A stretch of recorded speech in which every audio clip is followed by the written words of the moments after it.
da proposta dos meses temáticos que a gente tem ao longo do ano, nós estamos vivendo o Dezembro Vermelho.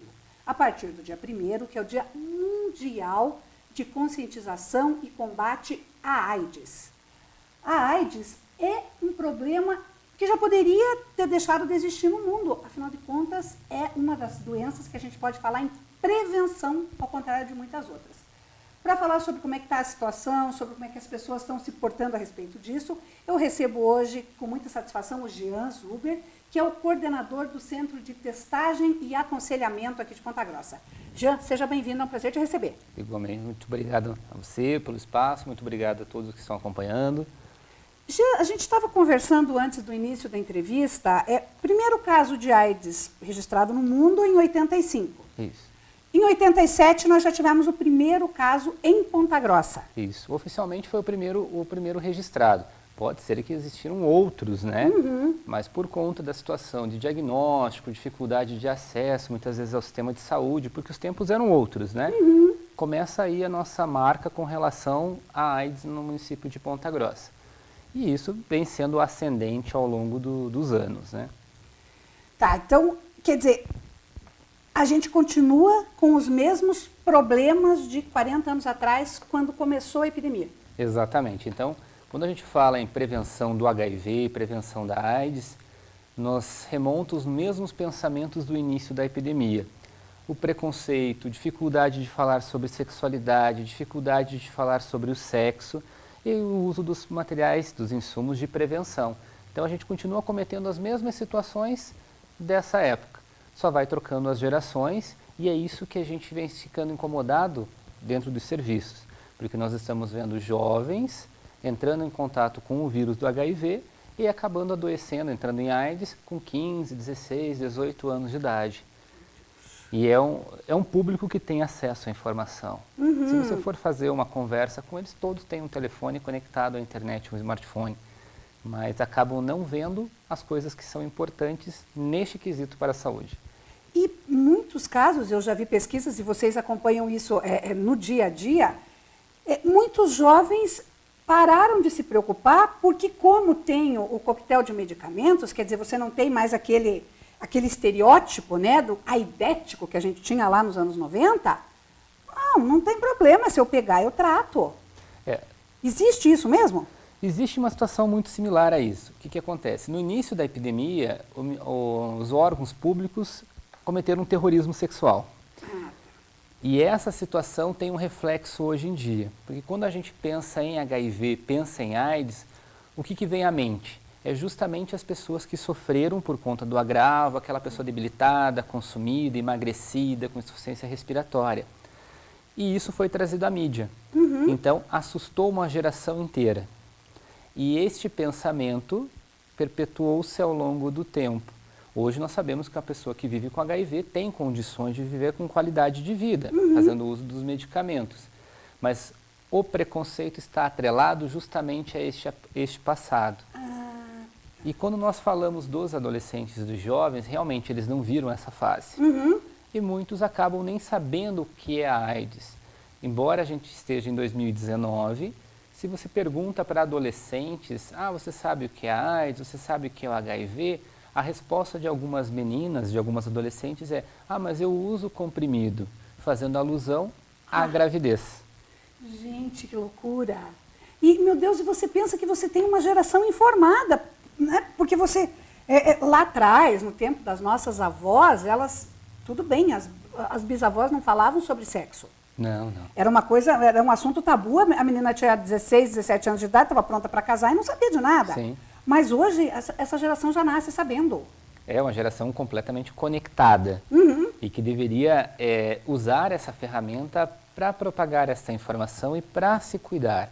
Mas, infelizmente, acaba não tendo acesso a esse tipo de conteúdo e acaba ficando desprotegido. Nós sabemos que uma boa parte da população não usa preservativo e nunca vai usar. Por isso, o Ministério da Saúde incentiva outras práticas de prevenção, que é o uso do teste rápido para saber o estado sorológico, que é a profilaxia pré-exposição, onde a pessoa passa a usar um conjunto de medicamentos para prevenir se ela tem exposições de risco.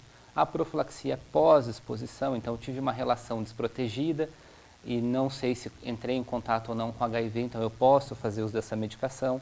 O próprio pré-natal é uma medida de prevenção com relação à criança.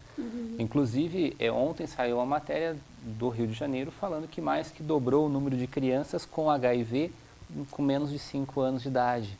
Meu Deus, e essa era uma população em que já se tinha quase extinta a contaminação, né, de mãe para filho. Exatamente, então é totalmente prevenível. E nos dói muito saber disso, porque mostra que nós não conseguimos chegar aonde deveria, ou essa usuária, né, do serviço não entendeu a importância de se fazer o tratamento. Porque se você pensar, HIV/AIDS é talvez a única doença 100% prevenível, que só depende de você. Contrair ou não. Exatamente. Então, é a única, né? Porque o resto, gripe, você tem algumas medidas, mas você não tem 100% do controle da contaminação. Exatamente.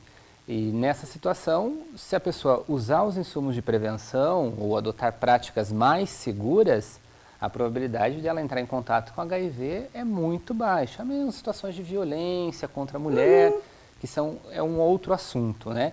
Mas essa pessoa ela tem a opção de se prevenir. Mas o problema é que está enraizado isso na nossa cultura. A negociação do preservativo é difícil pela mulher. E quando o homem não permite isso, ele cerceia esse direito da mulher de ter saúde. E nós sabemos que nessas relações de hoje, especialmente em lugares tradicionalistas como é a nossa cidade, isso é difícil. E quando o homem não usa preservativo, ele denota posse sobre o outro. Porque a mulher não alcançou o masculino esperado e ela acaba sendo relegada a não usar o preservativo. Então isso é muito complicado. Isso tem que começar dentro de casa, tem que começar com crianças pequenas essa conversa. Com os adultos fica muito mais difícil. Porque, e as crianças, né, jovens estão se iniciando sexualmente muito mais cedo, se você comparar aí com 50 anos atrás. Porque se você comparar lá atrás, em épocas de idade média, tudo bem, nós voltamos ao mesmo patamar. Sim. Mas, só que lá não tinha HIV/AIDS, né? Exatamente. Então, basta olhar para o desenvolvimento do corpo da menina. Antigamente nós tínhamos meninas com a primeira menstruação com 15, 16 anos de idade. Hoje nós temos meninas com 8 anos de idade tendo a menarca, a primeira menstruação. Então, fisiologicamente, ela já está pronta para receber uma gestação. Não de forma anatômica e também da saúde mental. Exatamente. E aí, se a gente não conversa sobre sexualidade e prevenção com crianças que estão entrando na adolescência, nós vamos ter adolescentes grávidas e adolescentes entrando em contato com HIV ou outras ISTs, né? Porque não é só o HIV, né? Muita coisa veio nessa esteira, né? Exatamente. Hoje nós temos um problema nacional que é a sífilis, né? É uma doença que já deveria ser extinta. Nós falamos que é uma doença dos primórdios, com um tratamento muito fácil, prevenção, porém nós vivemos uma situação quase fora de controle. Porque as pessoas acabam tratando da sífilis, se reinfectam e assim vai perpetuando o ciclo. E aí outras situações, como a própria gonorreia, que tinha um tratamento simples, hoje você já precisa de uma associação de antimicrobianos para conseguir tratar, e a situação só tende a ficar mais grave. E tudo isso pode ser resolvido com um processo de educação, começando dentro de casa, apoiado pela escola e apoiado pela saúde. Se você for ver, é muito mais inteligente, muito mais humano e muito mais barato, né? Com certeza. Os insumos de prevenção não tem nem comparação com relação ao preço. Eles custam em torno de 20 centavos, 21 centavos um preservativo para o Ministério da Saúde. Enquanto o tratamento do HIV ele vai custar mais de R$2.000. Então, é uma coisa assim, financeira que pesa bastante. Mas nós precisamos apoiar quem está fazendo uso do retroviral, porque é importante.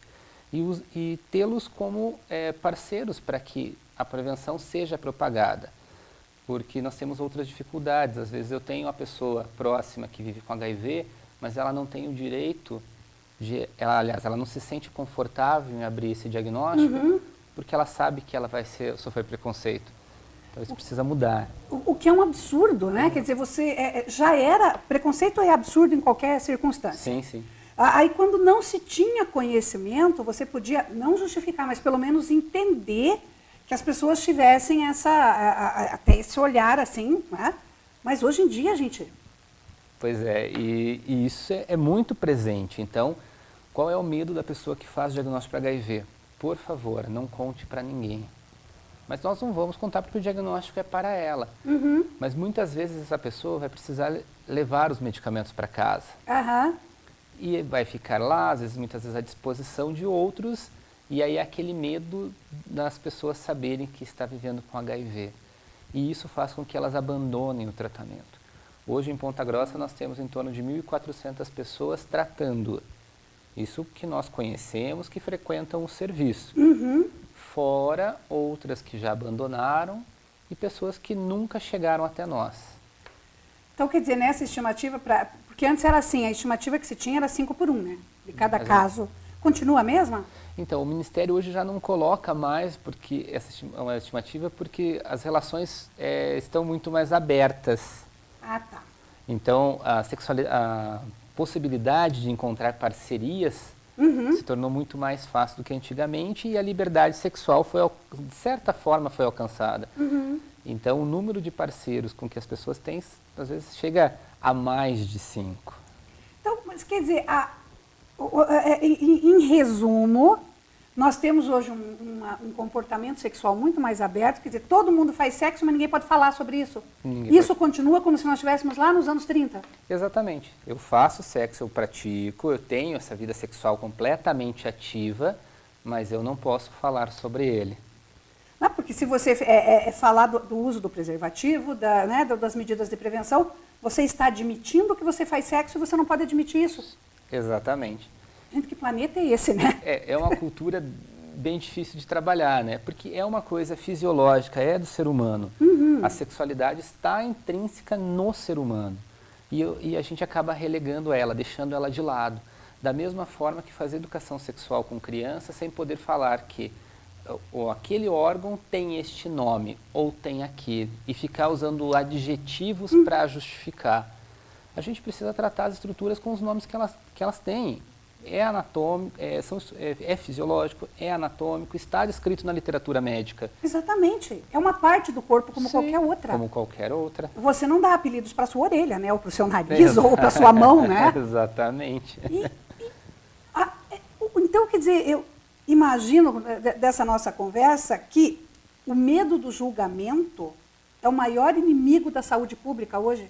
Eu acredito que sim. A gente pode realmente fechar nisso, porque se as pessoas não conversam, elas vão ficar mais expostas. E se elas falam, elas acham que vão ser mal interpretadas. Basta você perguntar para homens é mais fácil porque o órgão é externo. Mas quantas mulheres conhecem o seu órgão sexual? De fato. Quantas mulheres já fizeram o exame com o apoio de um espelho ou não? Se você propor isso para algumas pessoas, vão achar um absurdo, o maior absurdo do mundo. Mas eu preciso conhecer o meu corpo, preciso saber como ele funciona para que eu possa protegê-lo. Então, quer dizer, você já começa com o alto preconceito, gente? Sim. E aí, como é que você vai fazer? Quer dizer, como é que vocês têm lidado com isso aqui em termos de políticas públicas? Como é que está sendo a atuação do trabalho de vocês? Então, de uns anos para cá, nós mudamos a forma de atuar juntamente com a ONG, que faz as atividades de prevenção. Nós voltamos para as escolas.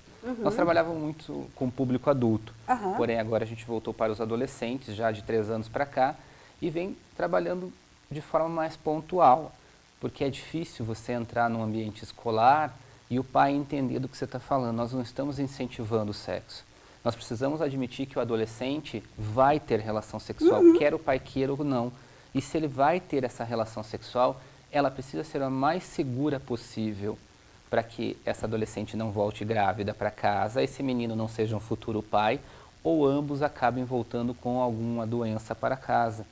E aí nós começamos a fazer esses desenhos dentro dos colégios. Por isso nós levamos os representantes dos grêmios ao EPG, para fazer um dia de conversa com eles, uma manhã de instrução e outras atividades. E para o ano que vem, nós já desenhamos parte de um projeto com colégios piloto. Vamos levar ao núcleo de educação para aprovação do projeto, para fazer uma atividade extensiva nesses colégios e no final do ano promover um evento maior, convidando tanto alunos de colégios públicos como da iniciativa privada. Porque ambos são de interesse para nós. Nós não podemos desenhar uma política de saúde pública somente para o colégio público. Claro. Nós temos que chegar no colégio particular. E às vezes isso se torna um pouco mais difícil por conta dos alunos que frequentam esses colégios, dos pais e tudo mais. Mas devagar a gente tem avançado. Que maravilha. E o pessoal que quiser fazer o teste rápido, como é que funciona?